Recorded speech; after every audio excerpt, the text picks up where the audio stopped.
Il est bien 5 h du matin dans la capitale, mais ça valait le coup de se lever un petit peu tôt quand même, parce qu'aujourd'hui, oui, on va tester une rareté.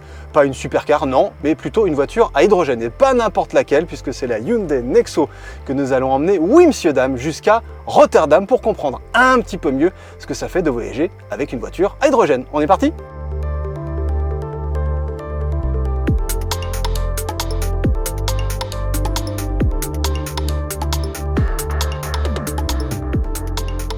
Bon, ça fait à peu près 300 km qu'on roule à bord de ce Hyundai Nexo et évidemment la première chose qu'on va ressentir c'est l'attrait de l'hydrogène, mais donc de l'électrique, puisque l'hydrogène c'est une voiture électrique quelque part. Donc c'est confortable évidemment, parce que très silencieux et surtout on a un agrément de conduite dans le sens où on a beaucoup de réserve sous la pédale, même si on n'a que 160 chevaux sous le capot. Franchement, quand on appuie dessus, ça répond. Ok, le Nexo ne fait que 163 chevaux, mais son couple de 395 Nm est largement suffisant pour une bonne accélération. D'autant que la bête affiche un poids de 1,89 tonne, soit un tout petit peu plus qu'un Peugeot 3008 hybride. Le gros avantage d'une voiture électrique qui fonctionne à l'hydrogène, c'est évidemment l'autonomie que cette voiture propose. Là, ça fait 306 km qu'on roule depuis ce matin, et il nous reste 345 km d'autonomie. Donc autant dire qu'une voiture à l'hydrogène, c'est un peu le diesel de l'électrique, quoi. Ce qui est vraiment cool aussi sur le Hyundai Nexo et sur cette technologie à l'hydrogène, c'est qu'elle nous permet quelque part de purifier l'air. Alors purifier l'air, pourquoi ? Parce que déjà la pile à combustible a besoin d'un oxygène ultra pur, donc en gros l'air qu'on va rejeter, lui aussi il sera ultra pur. Et concrètement, là on a roulé 320 km, quelque chose comme ça, et la voiture nous le dit carrément, on a purifié l'équivalent de 176,7 kL. Alors vous allez me dire, ça représente quoi ?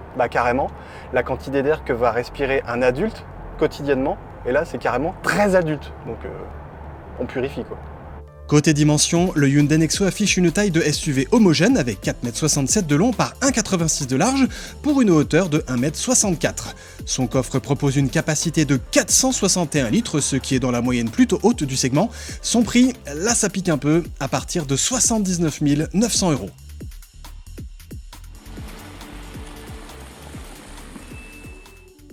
Au fin fond d'un hangar près de Rotterdam, on a trouvé un endroit hallucinant, l'antre d'une écurie de course qui s'appelle Forze Hydrogen Racing, et comme son nom l'indique, ici on produit une voiture de course à l'hydrogène.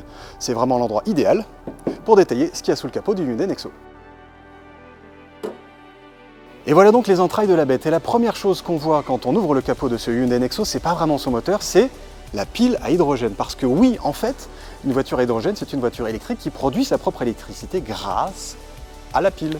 Alors une pile à hydrogène, concrètement, comment ça marche ? C'est composé de plusieurs cellules. Et une cellule dans une pile à hydrogène, c'est 2 plaques conductrices et une membrane. D'un côté, on va aller piocher l'hydrogène qui est contenu dans les bonbonnes, on va le mélanger à l'oxygène que la voiture va récupérer de l'air, qui est évidemment bien filtré.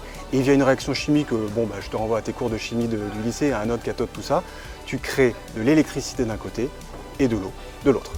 Et une fois que la pile a fait son œuvre et que l'électricité a été produite, elle permet d'entraîner, là pour le coup, un moteur électrique classique qui va lui-même entraîner les roues et faire avancer la voiture comme n'importe quelle voiture électrique. Et ce qui est fou, c'est que cette technologie-là est aussi développée pour une voiture de course.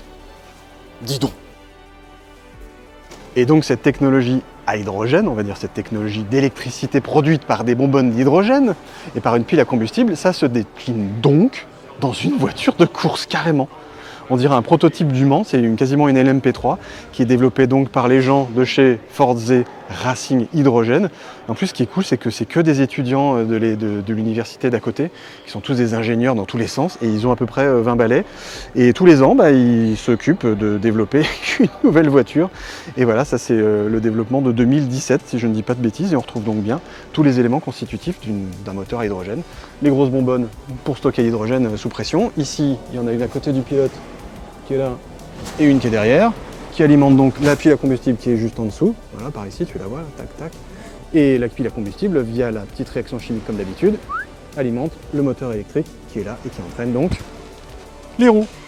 Et tout ça, ça nous fait avancer la voiture à près de 300 chevaux. Ça veut rien dire ce que je veux dire, mais tu as compris, la voiture fait quasiment 300 chevaux. Et pour 1200 kg, donc ça doit peu tabasser. En plus, tu peux tabasser pendant quasiment 1 heure. Le pire du pire du pire, tu sais ce que c'est ? C'est que ta voiture de course, elle rejette que de l'eau. T'as carrément le pilote qui est assis, mais à côté de la bonbonne, enfin de l'une des 2 bonbonnes. Faut les avoir bien accrochés là-dedans.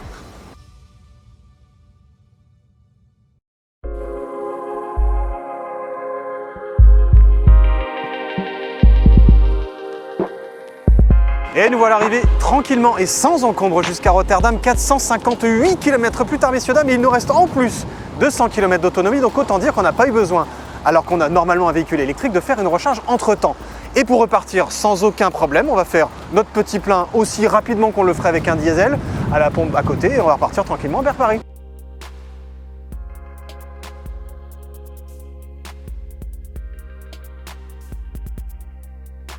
Et voilà, faire le plein d'une voiture à hydrogène, c'est pas plus compliqué que ça. On a branché le pistolet 700 bars là où il doit aller.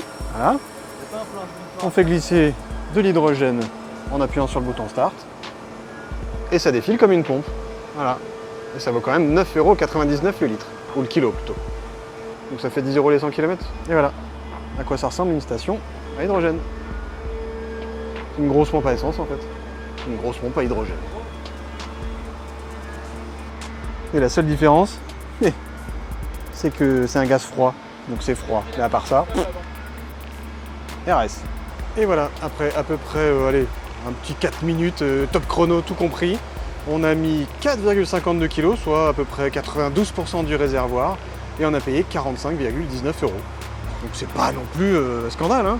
Le seul problème c'est que bon, des pompes comme ça en France, il n'y en a pas beaucoup.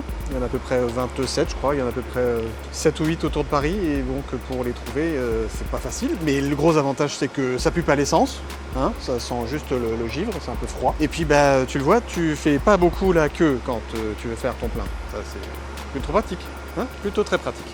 Et voilà, messieurs, dames, c'en est fini de cet essai, ou plutôt de cette incursion dans un nouveau monde qui est celui de l'hydrogène. Bah oui, grâce au Hyundai Nexo. On va remercier évidemment Hyundai France de nous avoir prêté pendant quasiment 5 jours, 4 jours et demi, 5 jours, ce Hyundai Nexo, et de nous avoir permis d'aller jusqu'à Rotterdam. Eh ouais, messieurs, dames, d'où les jolis plans. Vous voyez derrière moi, il y a un petit gars qui s'appelle David et il y a un autre petit gars là-bas qui s'appelle Jérôme qui m'ont aidé à faire ces belles images pour tourner ce sujet jusqu'en Hollande, et ça c'était plutôt cool. Et on s'est rendu compte aussi et surtout que l'hydrogène, c'est une technologie qui fonctionne, c'est une technologie qui est fiable. On s'est aussi rendu compte qu'on pouvait faire même carrément de la course avec des bagnoles à hydrogène. Donc ouais, j'ai presque envie de dire qu'on était un peu dans le retour vers le futur, quoi. C'est un peu l'avenir, c'est un peu même le présent. Le vrai souci évidemment, c'est de trouver facilement de l'hydrogène et surtout de le produire de façon verte. C'est pas encore vraiment le cas aujourd'hui, ni pour le trouver, ni pour le produire de façon décarbonée. D'ici le prochain test, n'oubliez pas de vous abonner à la chaîne, n'oubliez pas de mettre des pouces en l'air, des pouces en bas et de commenter, de me dire ce que vous avez pensé de ce test et en particulier de cette technologie à l'hydrogène. D'ici le prochain test, évidemment, portez-vous bien et on se retrouve à la prochaine. Ciao.